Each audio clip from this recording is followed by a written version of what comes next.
Ya, kembali lagi dengan saya, Septiani Simanjuntak, NRP 52141197. Di sini saya akan menjelaskan mengenai Project Communication Management.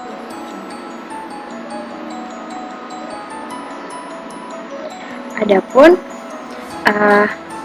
tujuan dari pembahasan ini ialah untuk mengerti pentingnya komunikasi yang baik dalam proyek dan mendeskripsikan komponen-komponen penting yang ada di dalam Communication Management Plan, serta mendiskusikan elemen dari Project Communication Planning, termasuk distribusi informasi, performance reporting, dan administrative closure. Mendiskusikan berbagai macam metode dalam proyek mendistribusikan informasi proyek, serta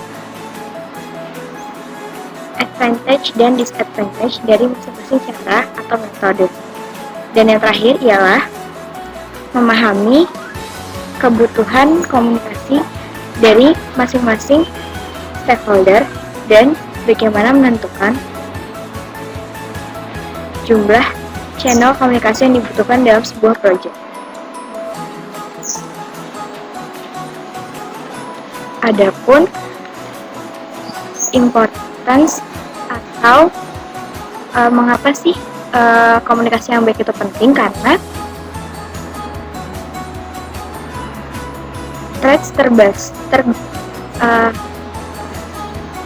ancaman terbesar untuk banyak proyek ya kegagalan dalam berkomunikasi. Nah, research menunjukkan bahwa IT profesional harus dapat berkomunikasi secara efektif agar mereka bisa sukses di posisi mereka masing-masing. Adapun proyek komunikasi manajemen proses terdiri atas communication planning,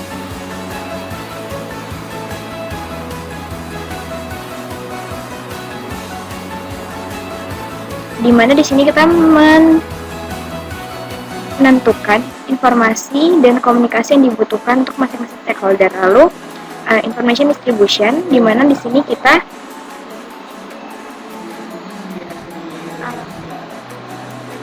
membuat informasi yang dibutuhkan itu dapat disediakan dalam waktu yang telah disetujui. Lalu performance reporting, di sini kita mengumpulkan dan disseminating performance information. Dan yang terakhir administrative closure, yaitu kita mengumpulkan, menganalisis informasi untuk kemudian kita melakukan project completion. Nah, di dalam communication planning ini setiap project di dalamnya harus terdapat di dalam setiap project ada berbagai macam di dalam sebuah project harus ada yang namanya communication management plan, yaitu merupakan dokumen guide yang meng-guide dalam melakukan komunikasi dalam sebuah project. Di dalam communication management plan ini membuat stakeholder analysis untuk setiap bagaimana melakukan komunikasi dengan mereka itu juga dilakukan di dalamnya. Nah, communication management plan itu sendiri terdiri atas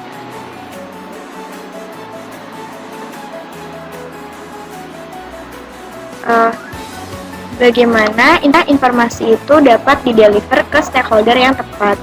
Lalu di dalamnya juga terdapat metode untuk mengupdate communication management plan serta analisis stakeholder communication. Adapun contoh dari stakeholder analysis for project communication seperti ini, misalnya stakeholder customer technical staff, di mana dibutuhkan dokumen monthly status report dengan dokumen format email. Adapun kontak personnya ialah Ivan dan Nancy, di mana due date-nya setiap bulan di hari pertama. Nah, di dalam information distribution ini kita mendapatkan informasi yang tepat untuk orang yang tepat di waktu yang tepat dan dengan format yang useful. Nah,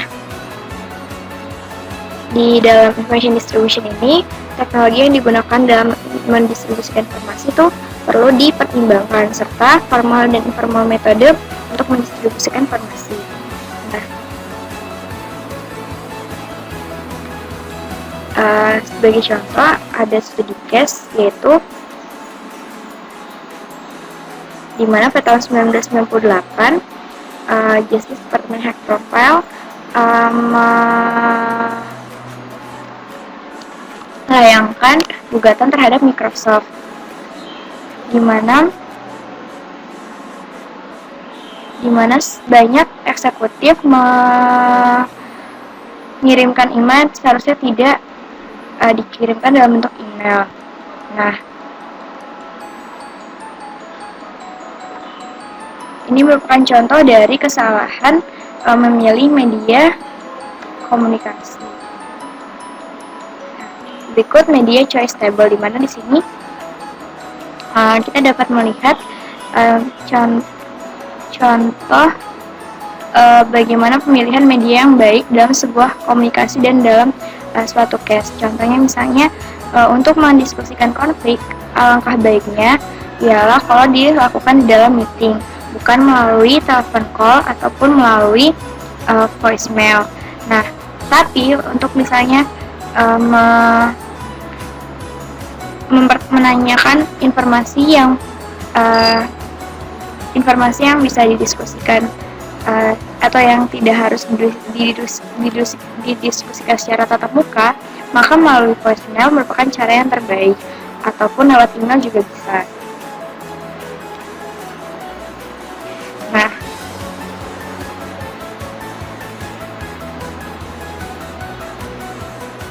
kemudian performance reporting. Dalam performance reporting ini kita keep informed stakeholder tentang project objektif yang telah dicapai. Adapun contohnya ialah status report yang mendeskripsikan di titik mana atau sejauh mana project telah berprogres. Juga project forecasting yang memprediksikan status project di masa depan dan progres project di masa depan, serta status review meetings yang biasanya berisikan performance reporting. Nah, di dalam administrative closure ini ialah fase dari closing project.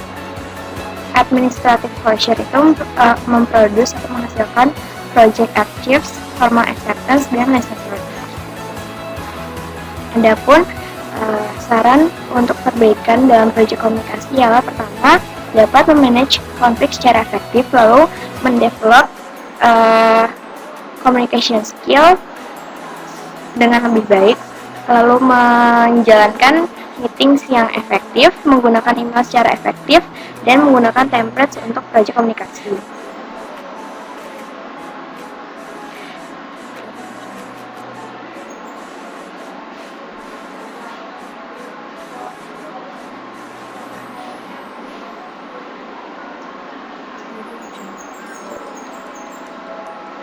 Berikut sampel template untuk project description, di mana di sini menggunakan Gantt.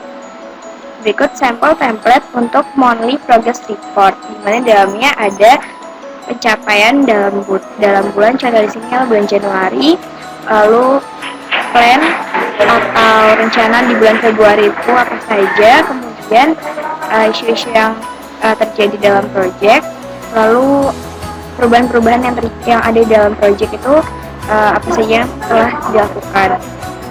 Ini sampel template untuk letter atau surat yang berisikan project description.